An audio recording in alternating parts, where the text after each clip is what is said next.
السلام علیکم پیارے دوستو، پیش خدمت ہے قصہ 5 بھائیوں کا 6واں حصہ۔ تیسرے دن شام کو جزیرہ انہیں نظر آنے لگا۔ کلام نے کشتی کو پہاڑ کی پشت پر لے چلنے کو کہا۔ جس طرف ڈاکوؤں کا جہاز کھڑا ہوا تھا اس کی پشت پر جہاں پہاڑیاں تھیں اس کے سائے میں ایک محفوظ جگہ پر وہ سب اتر گئے۔ کلام کے کہنے سے انہوں نے آگ جلانے کا سامان بھی ساتھ رکھ لیا تھا تاکہ جزیرے پر پائے جانے والے خطرناک جانور آئے تو آگ کی مدد سے ان سے بچاؤ کیا جا سکے۔ جھاڑیوں سے گھری ہوئی ایک چٹان پر وہ سب کے سب بیٹھ گئے۔ مضبوط کپڑے کا ٹکڑا وہ اپنے ساتھ لائے تھے، اسی پر کلام نے کالی سیاہی سے نقشہ تیار کیا۔ نقشے میں خزانے کے لیے وہ جگہ بنائی جو لال پہاڑیوں کے پاس تھی۔ وہ جگہ ڈاکوؤں کے اڈے سے بہت دور تھی، جبکہ جس جگہ یہ لوگ چھپے ہوئے تھے اس سے زیادہ دور نہیں تھی۔ کشتی سے انہوں نے کھانے پکانے کی تمام چیزیں اتار لی۔ سونے چاندی کے سکے بھی اپنے پاس رکھ لیے، باقی سامان کشتی میں ہی رہنے دیا۔ کچھ سونے چاندی کے سکے انہوں نے قمر علی اور توقیر کے پاس بھی رکھ دیے۔ رات جب گہری ہو گئی تو کلام، توقیر اور قمر علی چپکے چپکے لال پہاڑیوں کے پاس آئے۔ وہاں انہوں نے زمین کے اندر 4 سلاخیں 4 کونوں پر گاڑ دیں اور اسے مٹی سے اچھی طرح چھپا دیا۔ زمین کا اتنا ہی حصہ خزانے کے لیے کھودنا تھا۔ اس کے بعد وہ واپس ہوئے اور آ کر سو گئے۔ صبح میں توقیر اور قمر علی کشتی پر سوار ہوئے، نقشہ اپنے ساتھ لیا اور اس طرف روانہ ہوئے جہاں ڈاکوؤں کا جہاز کھڑا ہوا تھا۔ جاتے جاتے توقیر نے کلام سے کہا، رات گڑھے میں کچھ سونے چاندی کے سکے گاڑ دینا تاکہ ڈاکوؤں کو یقین ہو جائے کہ واقعی یہاں خزانہ پوشیدہ ہے، اور وہاں دن کے وقت آگ مت جلانا، دھواں اٹھے گا تو تمہاری موجودگی کا پتہ چل جائے گا۔ کلام نے کہا، ٹھیک ہے، ہم ان باتوں کا خیال رکھیں گے۔ اچھا، خدا حافظ۔ دونوں نے کشتی آگے بڑھائی اور لمبا چکر کاٹ کر انہوں نے اپنی کشتی اسی جگہ آ کر روک دی جہاں ڈاکوؤں کی کشتی بندھی ہوئی تھی، اور پھر اپنا تمام سامان لے کر جزیرے پر اتر آئے۔ جب وہ جزیرے پر پہنچے تو دھوپ چاروں طرف پھیل چکی تھی اور انہیں یقین تھا کہ تمام ڈاکو جاگ چکے ہوں گے۔ ایک ایک کر کے انہوں نے اپنا تمام سامان کشتی سے اتارا اور آگے بڑھے۔ ڈاکوؤں نے انہیں کنارے اترتے، سامان اتارتے اور آگے بڑھتے دیکھ لیا تھا۔ ابھی ان دونوں دوستوں نے زیادہ فاصلہ طے نہیں کیا تھا کہ ڈاکوؤں نے انہیں چاروں طرف سے گھیر لیا۔ ڈاکوؤں کو دیکھ کر دونوں گھبرا گئے۔ ڈاکوؤں نے ان کا تمام سامان اپنے قبضے میں کر لیا اور انہیں گھیرے میں لے کر اپنے اڈے کی طرف چلے جہاں ان کا سردار بیٹھا ہوا تھا۔ قمر علی اور توقیر کو ڈاکوؤں کے سردار کے سامنے پیش کیا گیا۔ ان کا تمام سامان بھی سردار کے سامنے پیش کیا گیا۔ دونوں کو جب ڈاکوؤں کے سردار کے سامنے پیش کیا گیا تو اس نے پوچھا، کیوں تم لوگوں کو اس جزیرے کا پتہ کیسے چلا؟ توقیر نے کہا، ہم راستہ بھول کر غلطی سے ادھر آ گئے۔ کہاں جانا تھا تم لوگوں کو؟ ہم لوگ منگلستان سے نکل کر جنگلستان جا رہے تھے۔ اچھا، کیوں جا رہے تھے جنگلستان؟ ہم لوگ لوہے کا سامان بیچنے جا رہے تھے۔ بس اتنا ہی سامان بیچنے کے لیے جا رہے تھے؟ جی ہاں۔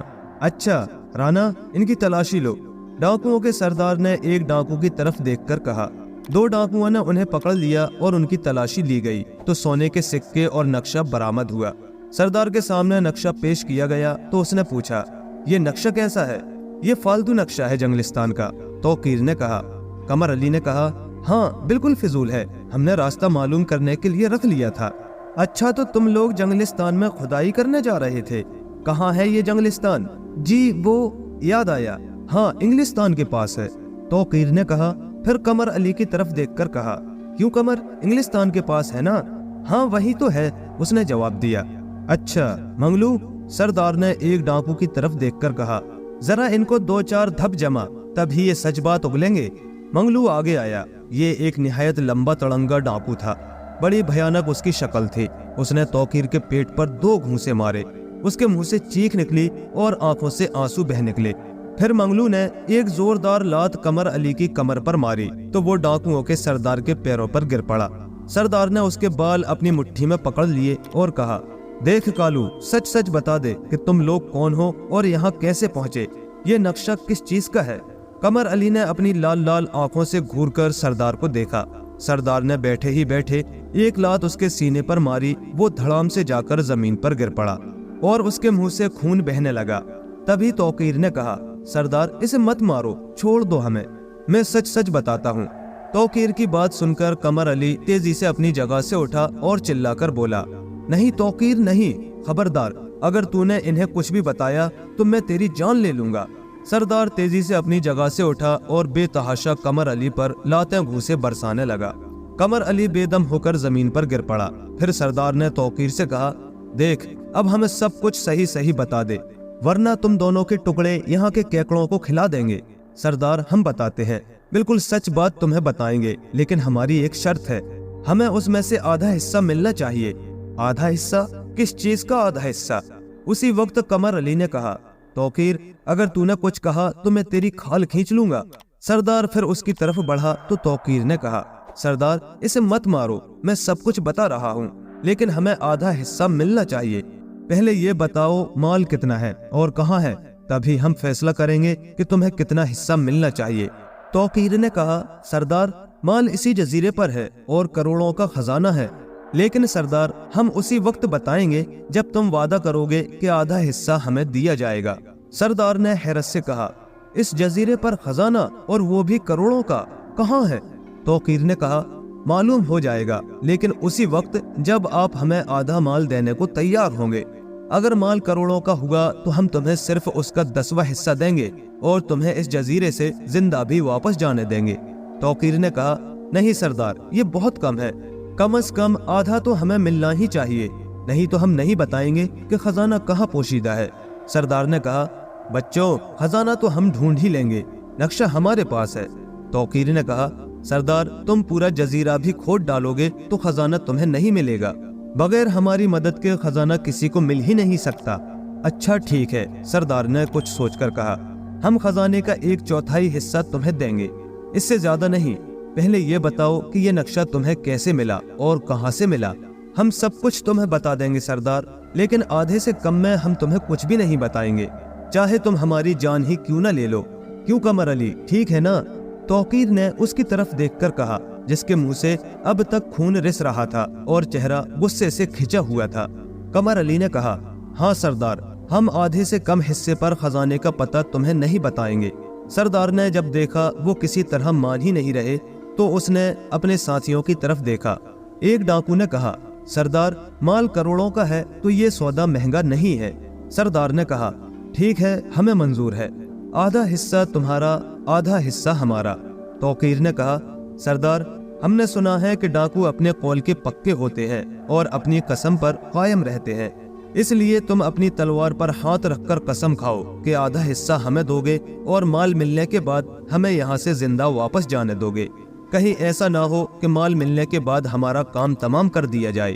سردار نے اپنی تلوار میان سے نکالی، اسے زمین پر گاڑ دیا اور اس کے دستے پر ہاتھ رکھ کر کہا، میں اپنی تلوار کو گواہ مان کر جو میری جان کی حفاظت کرتی ہے، خدا کی قسم کھا کر کہتا ہوں کہ خزانہ ملنے کے بعد اس کا آدھا حصہ تم دونوں کو دے دوں گا اور دونوں کو صحیح سلامت زندہ واپس جانے دوں گا۔